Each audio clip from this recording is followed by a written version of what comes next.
They came one after the other, each armed with profound ambition to be the next president of Kenya if the political and election tide in the August polls would tilt in their favor.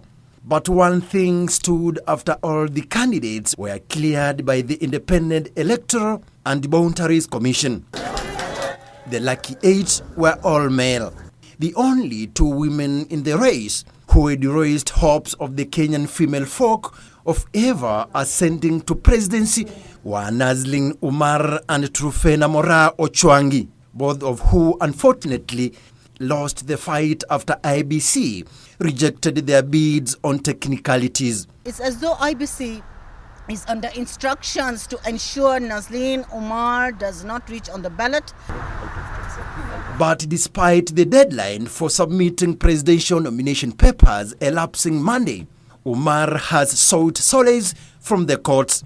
Yes, they're fighting, the only woman who's cleared to run for president. So I believe the courts will uphold the law, will provide the affirmative action that we require to show some credibility on the ballot. She's so determined to be on the ballot paper in the August elections that she is calling for a mass election boycott if she does not make it. I will call for a political boycott. I will call for a boycott of the general election. Women and youth will boycott the general election. Umar, who is taking a stab at the presidency for the second time after the 2013 elections, is however not the first women presidential aspirant.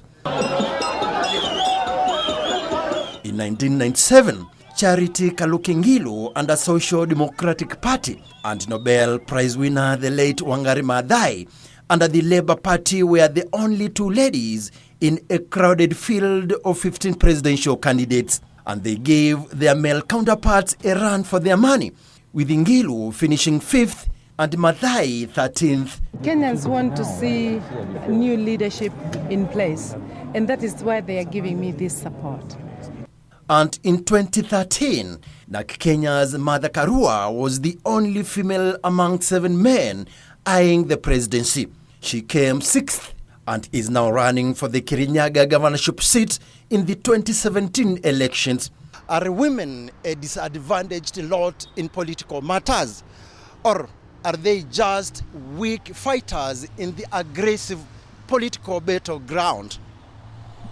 No, I cannot say women are not fighters. You can see they've been intimidated. Women are women with their mothers. They have siblings. And with no women presidential candidates in 2017, the list of women candidates in the presidential race seems to be diminishing despite strides made in women empowerment.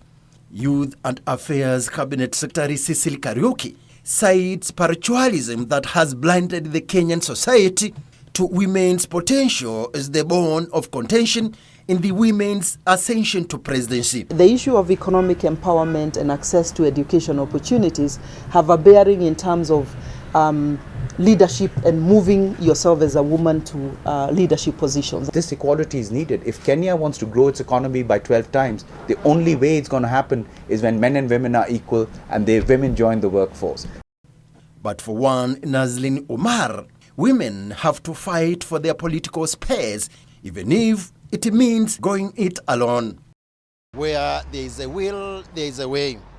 And with the 2/3 gender rule in the offing, women should not expect anything on a silver platter.